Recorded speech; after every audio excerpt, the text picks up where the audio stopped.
고전법 오늘부터 불교 성전. 안녕하세요. 가수 권미희입니다. 불교 성전을 통해 부처님의 가르침을 배워보는 시간, 오늘도 함께해 주실 두 분 소개해드리겠습니다. 먼저 남전 스님, 안녕하세요. 안녕하세요. 청취자 여러분, 시청자 여러분, 지난 한 주 잘 지내셨습니까? 조계종 부교부장 남전입니다. 네, 그리고 지난주에 이어 오늘도 함께해 주신 조민기 작가님, 안녕하세요. 안녕하세요. 부처님 찐팬, 부처님 팬질 15년 차 조민기 작가입니다. 네. 맞아요. 지난주에 펜질.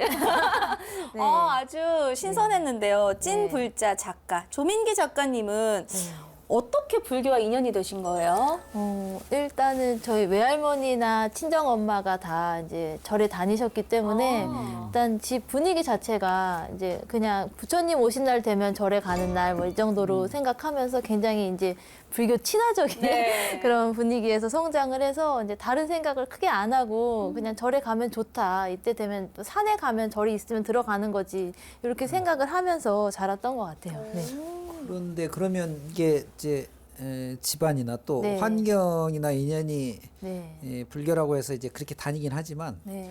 나는 불자다는 그 정체성이 다른 건데 네. 언제부터 네. 그런 그 좀 확신 이런 것들이 좀 생겼나요? 네. 이제 어머니나 외할머니가 이제 절에 다니실 때는 특히 외할머니 같은 경우는 기복 기도를 굉장히 저희 열심히 하셨던 분이셨어요. 그래서 저희 손주들 기도를 막 하러 다니시고 이제 그렇기 때문에 당연히 내 소원은 다른 사람이 빌어주는 거라고 저는 생각을 했던 거예요. 이제 빌어주는 전문가가 있으니까. 이제 그렇게 했는데 제가 29, 30살 때쯤에 그때 되게 뒤늦게 사춘기가 왔는지 잘 다니고 있던 회사를 그만두고 이제 앞으로 나 뭐 하지? 이제 이런 고민을 되게 뒤늦게 하게 된 거예요. 그때 되니까 정말로 외롭고 어디 의논할 데도 없고 정말로 기도가 절실한데 그거는 할머니나 엄마한테 부탁하면 부처님 앞에 잘 말을 못할 것 같은 거예요. 할머니나 엄마가 내 고민이 뭔지를 잘 모르니까. 그렇죠. 그래서 이건 직접 내가 가서 부처님한테 말씀을 드려야겠다라고 했는데 여태까지 대리인을 시켜서 기도를 하고 이러다 보니까 혼자 법당에 들어가서 내기도 하려고 들어갔더니 입이 안 떨어지더라고요. 뭐라고 말을 해야 될지도 모르겠고. 그래서 전공법으로 나 한번 부처님을 한번 알아보고 어떻게 해야 되는지 한번 알아봐야겠다. 내가 열심히 공부 한번 해봐야겠다라는 마음으로 그렇게 불교 공부를 시작하게 된 것 아니 같아요. 설마 어려서 할머니나 어머님을 대의로 시켜서 그런 건 아니고 그런데 이제 저희도 마찬가지인데 네. 절집에 들어와서 네. 실제로 이제 출가 생활을 하면서 이렇게 부처님에 대한 신심이나 불교에 대한 이해가 깊어지잖아요. 네. 작가님도 제가 보기엔 글 쓰면서 네. 공부해야 되니까 네. 훨씬 더 나아졌을 것 같은데 어떠세요? 맞아요. 나 열심히 공부해서 엄마나 할머니보다는 좀 나은 기도를 해서 좀 빨리 성취를 이룰 수 있지 않을까. 정말로 100% 그런 마음으로 정말 그런 중생의 마음으로 이제 시작을 한 거예요. 그렇게 해서 이제 불교 공부를 하다 보니까 처음에는 법당에 있는 이제 경전을 읽었는데 정말로 모르는 말 투성인 거예요. 그때는 한글이 아니었기 때문에 정말로 한글을 한문을 그대로 한글로 써놓은 걸 읽으니까 내가 세상에 이렇게 무식한 사람이 있나? 내가 이거를 정말 여기 계신 분들은 줄줄줄줄 안 보고 외우는데 나는 이게 무슨 말인지도 모르겠고 이걸 정말 전혀 모르겠구나. 좀 공부를 제대로 해봐야지. 이만큼 공부해왔는데 제가 이게 정말 필요합니다라고 부처님한테 말이라도 한번 꺼내볼 수 있겠다라는 마음으로 공부를 해서 그래서 이제 그때 경전을 좀 쉽게 된 경전을 읽기 시작했는데 너무 재밌는 거예요. 이제 처음에 속도가 안 나다가 속도가 붙는 부분이 이제 생겼는데 거기가 너무 재밌는 구간에 접어드니까 이제 흥미진진한 부분에 거의 소설 같은 부분에 접어들었을 때 경전에 나오는 이 이야기가 너무 재밌는데 이 이야기는 이렇게 널리 퍼지지 않은 거야. 이제 안타까운 마음이 이제 드셨군요. 이 인물은 생각보다 훨씬 더 멋있는데 왜 이렇게 잘 알려지지 않은 거야? 이제 이런 생각이 들면서 이제 그때 직업 본능이 이제 발휘가 된 거예요. 그래서 이걸 좀 더 알리고 싶다. 그래서 불교 작가가 되려고 한 게 아니라 그냥 열심히 자연스럽게 이제 쓰다 보니까 이제 불교 관련된 글도 쓰게 되고 책도 내게 되고 그랬던 것 같아요. 네. 그만큼 공부를 많이 하셨다는 의미인데요. 제가 듣기로는 조민기 작가님이 꽃미남을 좋아하신다고요? 네, 맞습니다. 결혼 안 하셨어요? 아, 결혼했습니다. 하지만 이상형은 네. 꽃미남이다. 네. 그동안 책을 통해 여러 인물들을 다뤄왔는데 네. 그래도 내 최애는 이분이다 하는 캐릭터 있을까요? 있습니다. 있어요? 네. 있고 이제 제가 처음에 이제 경전 공부를 시작했을 때는 그때는 미혼이었어요. 그래서 이 경전에 1250명 이상의 보장된 멋진 남자들이 와. 솔로 남자들이 있다. 맞네요. 그래서 이것만 가지고도 불교는 내가 평생 팔 수 있겠다. 네. 약간 이런 마음으로 즐겁게 시작을 했어요. 가벼운 마음으로 시작을 했는데 시작은 이제 사리불 존자로 시작을 했고 그다음에 최애는 안한존자예요. 저는 이제 불교에 빠지기 전에도 항상 꽃미남을 좋아했었고 꽃미남 중독이라는 칼럼을 네. 굉장히 인기를 연재했던 적도 있었어요. 그래서 이 경전에서 이제 이 꽃미남을 발굴하는 재미가 너무 행복해서 그래서 제 책 중에 부처님의 10대 제자라는 책이 첫 번째 불서인데 그 부제가 경전 속 꽃미남 찾기라는 부제를 달고 나온 책입니다. 네. 실제로 네. 안한존자가 그렇게 잘 생기셨대요. 네. 정말이에요? 네, 그래서 부처님이 보장하는 꽃미남이라는 것에 너무나 행복했고 부처님도 굉장히 잘생기셨잖아요. 네. 근데 그분이 이제 그 이상의 어떤 또 다른 매력이 있으신 분이기 때문에 이 경전에 나와 있는 안한존자의 여러 가지 행적들 그리고 어떤 에피소드들 보면은 너무 빠질 수밖에 없는 것 같아요. 안한존자에게. 더 네. 궁금합니다. 네. 네, 이렇게 꽃미남을 사랑하는 조민기 작가님도 반하게 만드는 부처님의 가르침. 그럼 지금부터 부처님 법을 만나러 가볼까요? 만나러 가봅시다. 네. 고전법 오늘부터 불교성전!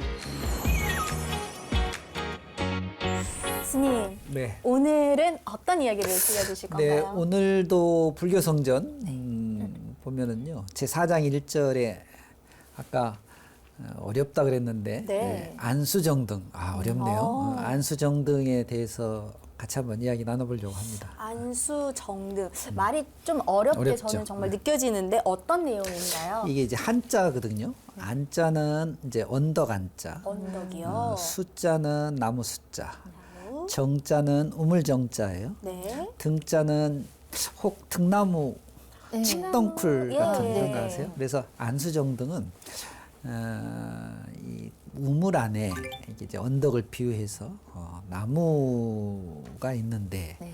그 나무에서 칡넝쿨 같은 등나무 넝쿨이 뭐 이렇게 되는 이렇게 네. 늘어져 있는 뭐 이런 이제 상황을 지금 안수정등이라고 하는 것으로 이야기하고 있는데요. 굉장히 그 중생의 삶이 참 간단하지 않잖아요. 막 복잡하고 어렵고 고통스럽고 막 이런 이야기들 또 어리석은 중생의 삶 이런 관점에서 이게 비유로 한 이야기예요. 그래서 한번 오늘 이야기를 해보면 재밌을 것 같아요. 네. 네. 생사고해에서 헤매는 중생의 이야기라고 하시는데요. 바로 우리의 삶에 대한 이야기라고 네, 느낌이 팍팍 옵니다. 불교 성전에 나온 안수정등 부분을 먼저 읽어보도록 하겠습니다. 조민기 작가님께서 읽어주시겠습니다. 네. 옛날에 어떤 사람이 넓은 들판을 가다가 크고 험악한 코끼리를 만났습니다. 그 사람은 코끼리의 쫓기는 두려움 때문에 미친 듯이 내달렸으나 숨을 곳이 없었습니다. 그러다가 언덕에 있는 한 우물을 보고 곧 나무 뿌리를 잡고 따라 내려가 우물 안으로 들어가 숨었습니다. 그때 흰 쥐와 검은 쥐가 이빨로 나무의 뿌리를 갉고 있었고 우물의 네 벽에서는 네 마리의 독사가 혀를 날름거리며 그를 물려고 했으며 우물 아래에는 독을 지닌 큰 용이 있었습니다. 그런데 그가 잡고 있는 나무의 뿌리가 흔들리자 나뭇가지를 타고 벌집에서 흐른 세 방울의 꿀이 그의 입속으로 떨어졌습니다. 이때 나무가 흔들려 벌집을 무너뜨렸으니 벌들이 흩어져 그 사람을 쏘아댔습니다. 또한 들판에는 불이 일어나 그 나무를 태울 지경에 이르렀습니다. 와, 정말 최악의 상황만 지금 모아놓은 것 네. 같은데요. 여기서 살아날 가능성이 있는 걸까요? 그런데 이게 중생의 삶이라는 거죠, 스님? 두 분도 한번 상상해 보세요. 본인들의 삶을 여기에 좀 비춰서 여기서는 이제 나뭇가지가 끊어질 것 같으니까 벽을 잡으려면 벽에는 독사가 있고 어머, 이제 어떡해요. 뚝 떨어지면은 용이 있고 밖으로 나가려면 불이 일어났고 이제 피할 곳이 없는 이제 이런 상황인 것 같아요. 네. 어떠세요, 우리 MC님은? 저는요 그냥 가만히 있겠습니다. 피하려 하지 않고 그냥 그대로. 네, 방법이 없을 것 같아요. 그게. 사실은 이제 인생의 여러 가지 고민, 고통, 번뇌, 또 상황 이런 것들을 어떻게 이겨나가야 될 건지를 이제 알려주기 위해서 그 전의 상황들이죠. 어려운 상황들을 지금 네. 이 안수정등이라고 하는 표현으로 비유로 지금 네. 불교 성전에서 이야기하고 있는 것입니다. 네, 경전을 보면 부처님께서 이렇게 안수정등처럼 비유하자면이라는 이제 표현이 네. 굉장히 많이 네네네, 나오면서 그렇죠. 이게 등장해야 이제 알아듣는 얘기가 조금씩 나오기 시작하는데요.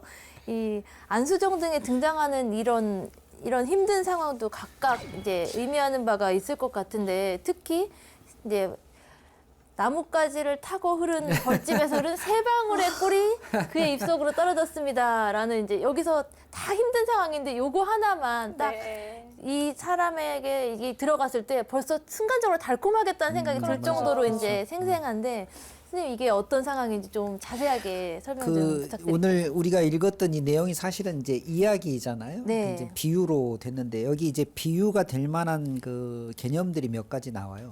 첫째 이제 들판을 가다가 코끼리한테 쫓겼다 이렇게 지금 나오고 있지 않습니까? 네. 들판은 우리가 살고 있는 이제 세상인데 네.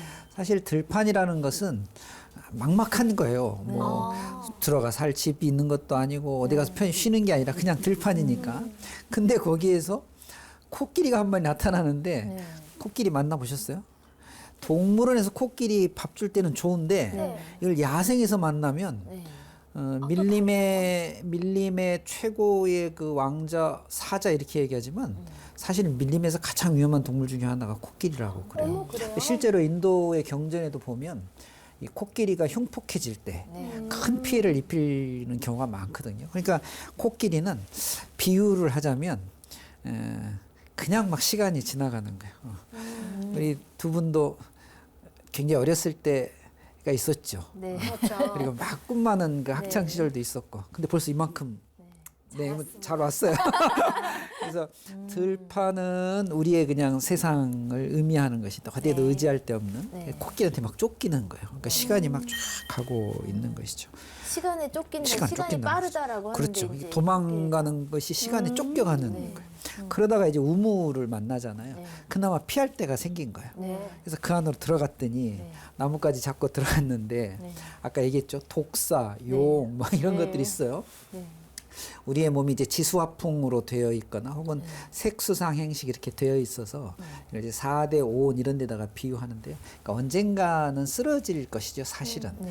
영원히 살 수는 없으니까. 네. 이제 그럼에도 불구하고 나뭇가지를 잡고 지금의 삶을 지탱해 보려고 이제 하는데 뭐 이제 밑에 막 독사도 있고 뱀도 네. 있고 용도 있고 그러니까요. 쥐도 갉아먹고 있고. 그런데 보니까 나뭇가지에 흰 쥐하고 검은 쥐가 네. 갉아먹고 있는 게 흰 쥐는 시간을 구체적으로 설명하는 게 이제 흰 쥐는 낮, 검은 쥐는 밤. 그러니까 낮밤이 지금 계속 지금. 이게 이제 시간이 가면 줄 끊어지는 건 기정사실이에요. 네. 네네. 그리고 이제 큰일 났어요. 이제 네.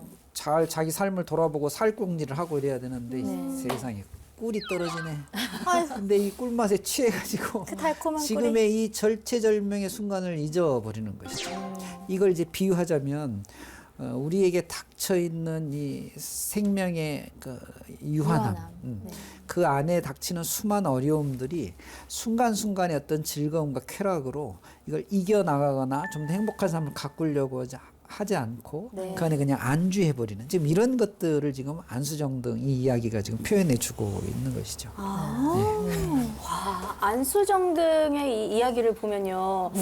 언제 죽을지도 모를 이 절체절명의 순간에도 네. 꿀맛에 취해서 어떻게든 살아나가야겠다라는 생각보다는 네. 사실 그 달콤함을 계속 맛보고 싶어 하잖아요. 네. 또 떨어지지 않을까. 지금 좀 힘들어도 떨어질 거야. 그런데 인간의 욕망을 이 단적으로 표현한 것 같아서 네. 좀 안타까우면서도 한편으로는 저는 좀 와닿기도 합니다. 이 네 번째, 다섯 번째 꿀을 기다리면서 매달려 있는 이제 네. 그런 마음이 느껴지는 것도 같은데, 인간의 5가지 욕망을 이제 오욕락이다라고 하는데, 이 달콤한 꿀처럼 이제 이 즐거움, 5가지 이제 욕망에서 비롯된 5가지 즐거움, 요걸 조심해야 된다, 경계해야 된다 하는 이유가 무엇일까요? 근데 이게 이제 조금 깊이 좀 생각해 봐야 될 게 그 꿀맛이 꼭 나쁘다는 건 아니에요. 네. 근데 이제 꿀맛에 취해서 지금 상황을 인식하지 못하고 있는 이 어리석음을 비판하는 것이지 네. 꿀 자체가 나쁜 건 아니에요. 맞습니다. 꿀 좋죠. 꿀 이 안수정 등 이야기 읽을 때, 그래도 꿀이 나와서 다행이다. 이런 생각이 아니고 들었거든요. 새방울이나. 네. 우리 작가님이 지금 오영락 이야기해서 네. 잠깐 말씀드리자면 오영락 이제 5가지 욕구죠. 네. 보통 우리가 흔히 이제 식욕, 네. 또 성욕, 네.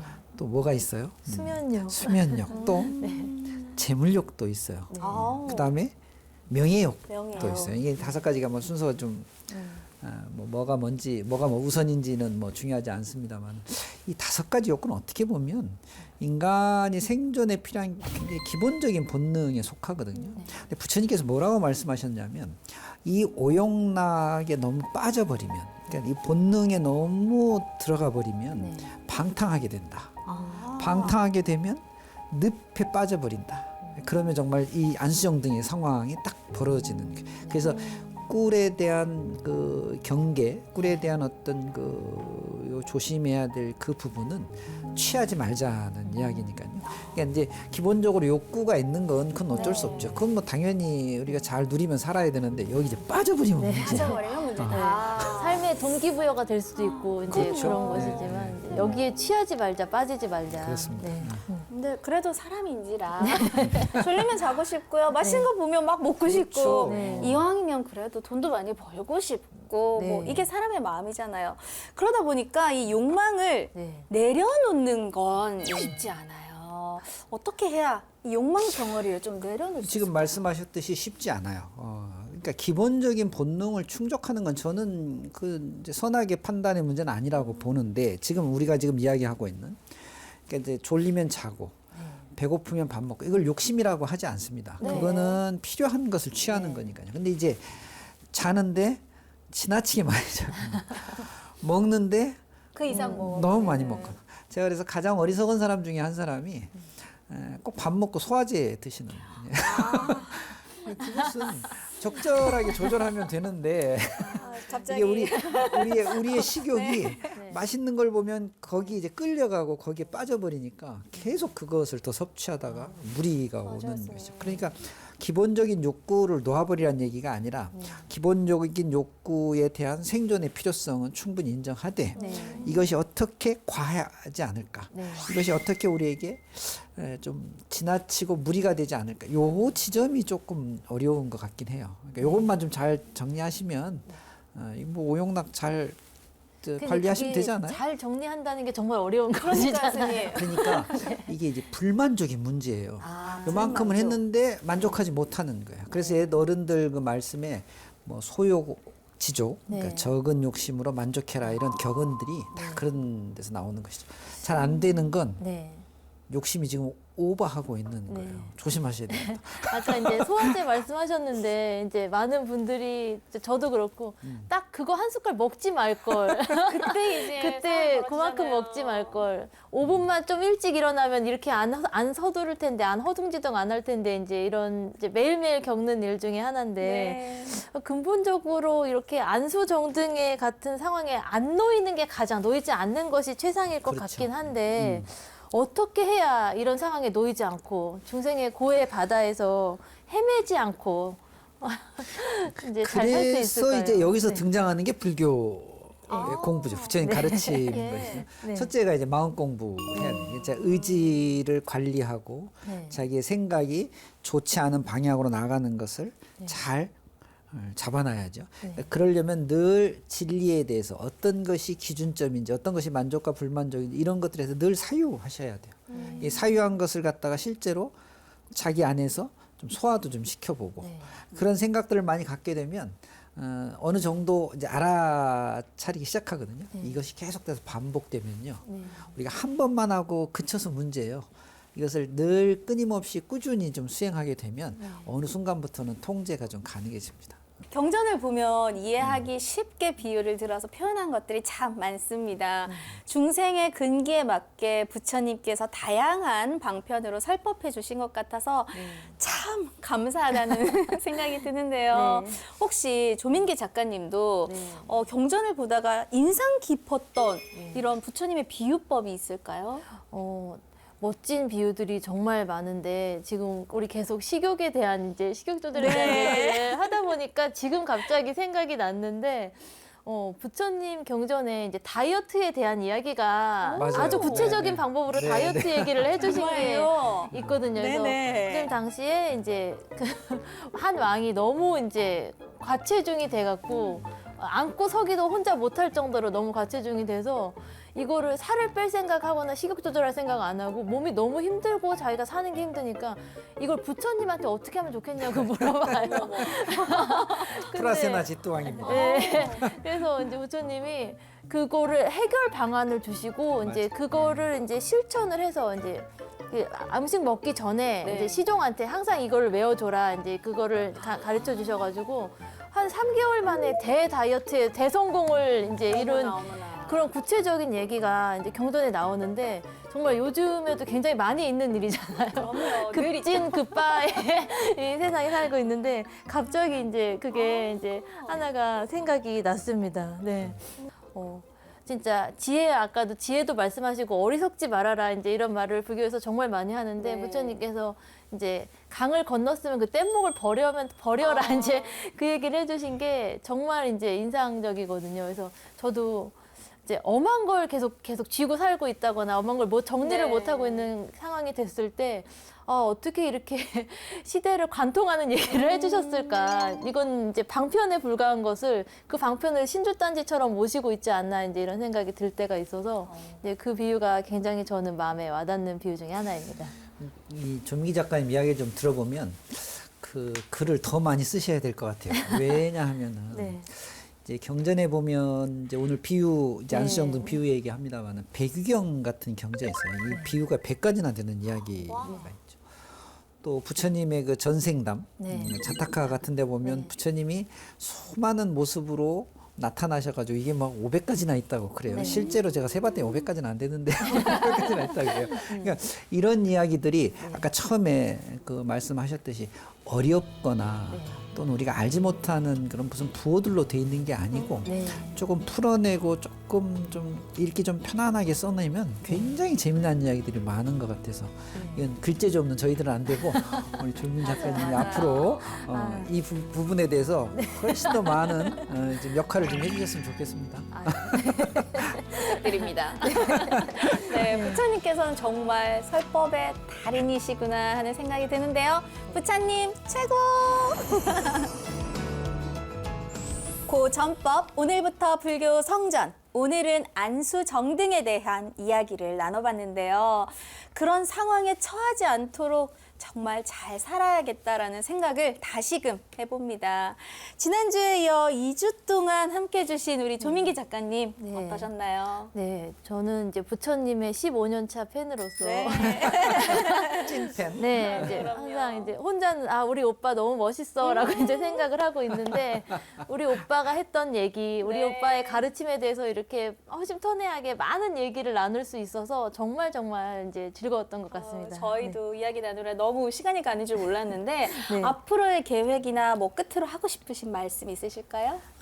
네, 이제 올해는 제가 책을 이제 다 준비했던 책들이 다 나와서 이제 그 책들을 좀 더 알리는 일도 열심히 하고 있는데 사실은 이제 책은 쓰고 싶은 책은 다 썼다 이렇게 생각을 했는데 네. 선생님께서 좀 더 써야 될 것 같다 말씀을 해주셔가지고 같고 조금 더 그 부분도 생각을 하면서 이제 내년 계획을 또 잡아 나가야 될 것 같습니다. 네, 새로운 책 기다리고 있겠습니다.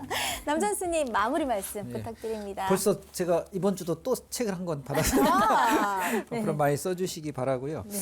이제 우리가 이야기를 좀 편하게 재밌게 해서 조금 마무리는 좀 무거운 게 좀 하고 싶은데요. 네. 이 부처님 가르침이 2600년이나 이렇게 지속돼서 전해진 것은 우리가 근본이라고 할 수 있는 삼보, 그러니까 불보, 법보, 승보죠. 그 중에 이제 이 법보, 그러니까 경전이 존재해서 어떻게 보면 우리가 부처님의 가르침을 지금까지도 잘 읽고 해석하고 이해하고 공부하고 이러거든요. 그래서 우리 글 쓰는 우리 작가님들 앞으로 이 경전 같은 법보의 그런 의미로 좀 좋은 글들 많이 써주셔가지고 부처님 가르침이 많은 분들에게 좀 전해질 수 있으면 너무 좋겠다 그런 생각 좀 해봅니다. 우리가 길을 찾을 때 이정표나 내비게이션을 보고 찾아가듯이 인생이란 길을 나설 때도 내가 어디쯤 왔는지 바른 길로 잘 가고 있는지 중간중간 점검하는 시간이 꼭 필요한 것 같습니다. 안수정등의 상황에 처하지 않도록 늘 깨어있는 불자님들 되셨으면 좋겠습니다. 오늘도 함께해 주신 남전스님, 조민기 작가님 감사합니다. 그럼 저는 다음 주에 다시 찾아오겠습니다. 자, 오늘도 한번 마무리 해볼까요? 네. 고전법 오늘부터 불교성전.